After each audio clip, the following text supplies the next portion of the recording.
Guys मैं आप लोगों को एक बहुत इंपॉर्टेंट बात बताना चाहती हूँ कि 15 तारीख को है शिवरात्रि। तो सारी औरतें जो है व्रत रखेंगी भोलेनाथ का।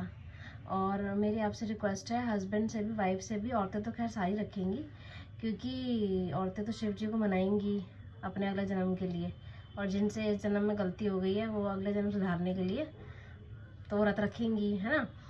तो सारे आदमी हो, मतलब हस्बैंड्स के लिए ये है कि आप सब व्रत रखना ज़रूर शिवरात्रि का, क्योंकि मेरे हस्बैंड भी रख रहे हैं और मैं भी रख रही हूँ। तो ये इससे भोलेनाथ की कृपा बनी। कहाँ रख रहे हैं? व्रत की बात थोड़ी हो गई। शिवरात्रि में व्रत नहीं रखोगे? अबे तो व्रत की बात थोड़ी हो गई, वो तो जल चढ़ाएंगे जाके। मतलब बाकी सारे अपना व्रत रखना भाई। ओ भाई हमारी कोई बात थोड़ी है व्रत की। मतलब व्रत तू करेगी ना, मैं अपना चलेगा। मैं तो अपनी गलती सुधारूंगी, मैं तो भोलेनाथ से माफी मांगूंगी। 16 सोमवार का तेरे को फल मिल गया, फिर भी तेरे को व्रत रखने अगले जन्म के लिए। आप खुद भी रख लेते 16 सोमवार फिर। तो मैंने तो रखे थे ना, मुझे तो मिल गई।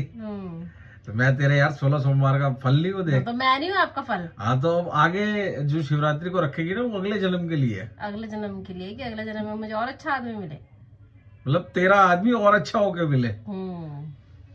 आदमी यही मिलेगा, आदमी तो फिर चेंज नहीं होगा। यही आदमी और अच्छा होकर मिलेगा। प्रेमानंद जी ने बोला था अलग अलग मिलते हैं।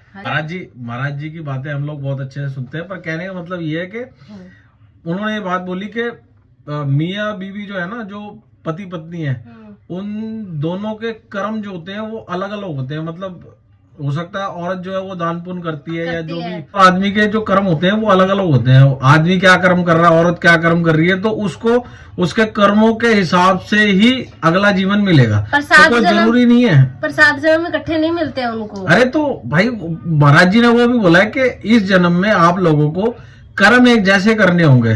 तो आप जब परमात्मा से मांगोगे, परमात्मा तो आपको अगले जन्म में देगा। तो मैं आपके ऑफिस जाऊं, आप मेरे घर से आए? आप नहीं आप समझे नहीं। देखा क्या टाइट करो स्क्रू। कहने का मतलब ये है कि सुनो, कहने का मतलब ये, उन्होंने ये बोला कि भैया ऐसा है, अपने कर्म जो आप करते हो उनको ठीक रखो और परमात्मा से मांगो। परमात्मा से मांगोगे तो परमात्मा अगले जन्म में भी सेम बंदा देगा, सेम बीवी देगा, सेम आदमी देगा। अनिरुद्ध आचार्य हैं ये।